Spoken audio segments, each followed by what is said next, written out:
আসসালামু আলাইকুম, আশা করি সবাই ভালো আছেন। তো আলহামদুলিল্লাহ আমি আবার মতো দেখেন একটা কন্ট্রোলার নিয়ে হাজির হইলাম। এটা একটা সানডে কন্ট্রোলার। তো সানডে কন্ট্রোলারটা সমস্যা কি সমস্যা দেখেন, এগুলো নিয়ে আজকে আলোচনা করব, চেষ্টা করব বিস্তারিত সকল কিছু আপনাদের সাথে শেয়ার করা, কিভাবে ঠিক করি। তো দেখেন, প্রথমত যদি আমি দেখাই 1 2 3 4 5টা ক্যাপাসিটার কিন্তু ফুটে গেছে একবারে। 5টা ক্যাপাসিটার একবারে ফুটে গেছে। তো এখন 5টা ক্যাপাসিটার কিন্তু আমরা ঠিক করব। সেই সাথে এখানে দেখতে পাচ্ছেন ক্যাপাসিটার ফুটে কিন্তু দেখেন একবারে পানি বার হয়ে গেছে। এর ভিতরে যে এক ধরনের কেমিক্যাল থাকে সেগুলো বার হয়ে গেছে। তো যাই হোক, আমরা পুরো ভিডিওটা আপনাদের সাথে তুলে ধরবো, একটু লম্বা হবে, আপনারা সাথে দেখতে থাকেন, ধৈর্য ধরে দেখতে থাকেন। আশা করি অনেক কিছু শিখতে পারবেন এই ভিডিও থেকে, কারণ এই ধরনের এত সময় করে আসলে ভিডিও করতে পারি না, তৈরি করতে পারি না, সম্ভব হয় না। তো সবগুলো ভিডিও দেখবেন, আর এখানে আমি কিভাবে ঠিক করি সেটাও তুলে ধরবো আপনাদের সাথে। দেখেন, একটা খুলে ফেললাম, এটা কিন্তু ভালো না, খারাপ, ফুটে গেছে। এই ধরনের ফুটকি ফোলা যদি কোনো ক্যাপাসিটার থাকে এগুলো সাথে সাথে ফেলে দিতে হবে। এটা লোড অতিরিক্ত হওয়ার কারণে ক্যাপাসিটারগুলো সব ফুটে গেছে। এই যে দুইটা খুলে ফেললাম অলরেডি। তো আপনারা সম্পূর্ণ ভিডিও দেখবেন, আর ভিডিও দেখে আপনাদের মতামত কমেন্ট করে জানাবেন, মূল্যবান মতামত। 3টা খুলে ফেললাম অলরেডি। তো এভাবে সবগুলোই খুলবো, আর কোন কোন জায়গায় সমস্যা আছে, কিভাবে ঠিক করি আপনাদের সাথে পুরোটাই তুলে ধরবো, পুরো বিষয়টাই শেয়ার করব। আপনারা ধৈর্য ধরে দেখতে থাকেন ইনশাল্লাহ। আর এরপরে আরও সমস্যা আছে যেগুলো আমি আগেই চেক করে রাখছি, আপনাদের সুবিধার্থে ভিডিও অনেক লম্বা হয়ে যাবে, সেই জন্য আসলে এত বড় ভিডিও করি নাই। কিছুটা শর্ট করার চেষ্টা করছি যতটুকু পারি, আপনারা স্কিপ করবেন না। দেখেন, এই যে সবগুলা কিন্তু খুলে ফেলছি, এগুলো সাইডে রেখে দিলাম। তো সেই সাথে আমি কিন্তু এই যে বালুগুলো রাখছি এখানে, বালুগুলা লাগাবো। তো যাই হোক, বালুগুলো লাগানোর আগে এখানে আরও কিছু কাজ করতে হবে, যেহেতু এখানে অনেক কেমিক্যাল লেগে গেছে, সেক্ষেত্রে এটাকে একটু পরিষ্কার করতে হবে। পরিষ্কার করার জন্য আমি একটু পেট্রোল নিলাম। পেট্রোল দিয়ে ভালো করে এটা একটু ওয়াশ করতে হবে।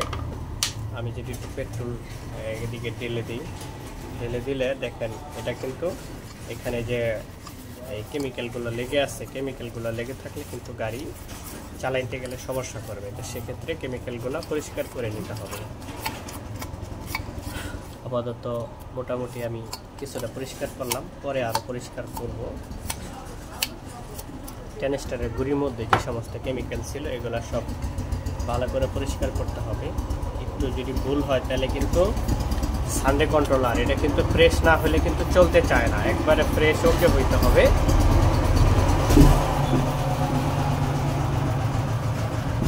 যদি কোথাও একটু ঝামেলা থাকে এটা কিন্তু স্টার্ট হবে না, সেই জন্য একটু সাবধানের সাথে খুলতে হয়। আপনারা দেখতে থাকেন, যারা না জানেন তাদের জন্য অনেক উপকারে আসবে,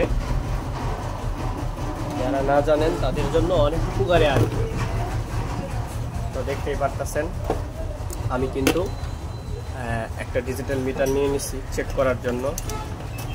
তো মিটারটা এখানে দিয়ে দিব, আমরা ওহমসে দিয়ে দিব। ওহমসে দিয়ে দিলে মিটারের মাপটা বুঝতে সুবিধা হবে। তো প্রথমত আমি এটা নেগেটিভে ধরলাম। দেখেন, নেগেটিভে ধরে সাইডগুলো চেক দিব। তো দেখেন, আমার প্রথম সাইড কিন্তু ক্লিয়ার দেখাইছে, পরের সাইড কিন্তু ক্লিয়ার দেখায় নাই, শর্ট দেখাইছে। এটা তার মানে নেগেটিভ সাইডে টেনিস্টার খারাপ আসছে। আচ্ছা, তারপরের সাইড কিন্তু ক্লিয়ার দেখাইছে।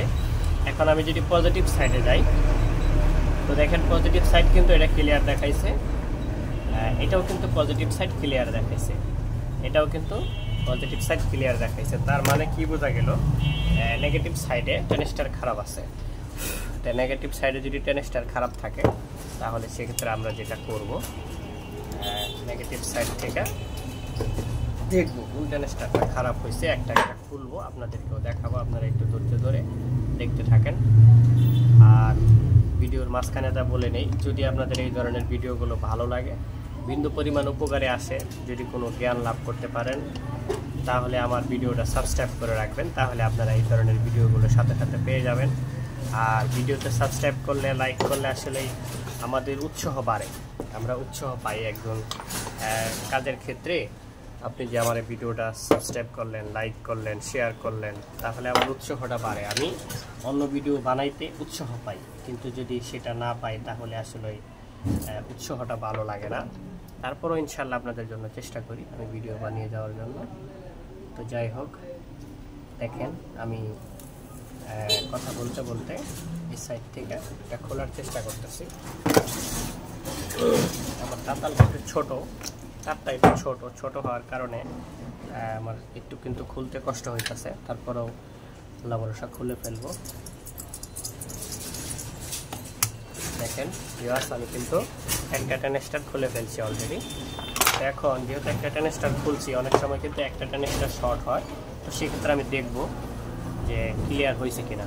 আসলে ক্লিয়ার হয় নাই, আরও টেনেস্টার খারাপ আছে, মানে এটা সম্ভবত ভালো আছে। আমি এটা যদি একটু চেক দিই, এটা কিন্তু ভালো আছে টেনেস্টার, এটার কোনো সমস্যা হয়নি।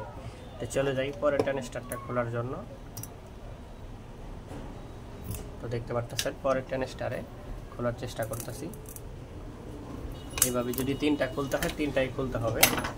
তো আমি এখন একবার চেক দিই, দেখি আসলে মোসফেট ক্লিয়ার হয় কিনা। দেখতে পারতেছেন ভিউয়ার্স, তার মানে এই টেনেস্টারটা খারাপ, এটাও ভালো আছে। আসলে এইভাবে কিন্তু টেনেস্টার সহজেই বুঝতে পারি না যে কোনটা ভালো কোনটা খারাপ, তো এই জন্য 3 পিসি খুলে ফেলতে হয়। যাই হোক, এই টেনেস্টারটা কিন্তু ভালো, এই টেনেস্টারটা ভালো। আবার মাপ কিন্তু হ্যাঁ, এই টেনেস্টারটা ভালো। যাই হোক, এখন 3 নম্বর টেনেস্টারটা খুলবো, যেহেতু এটা খারাপ।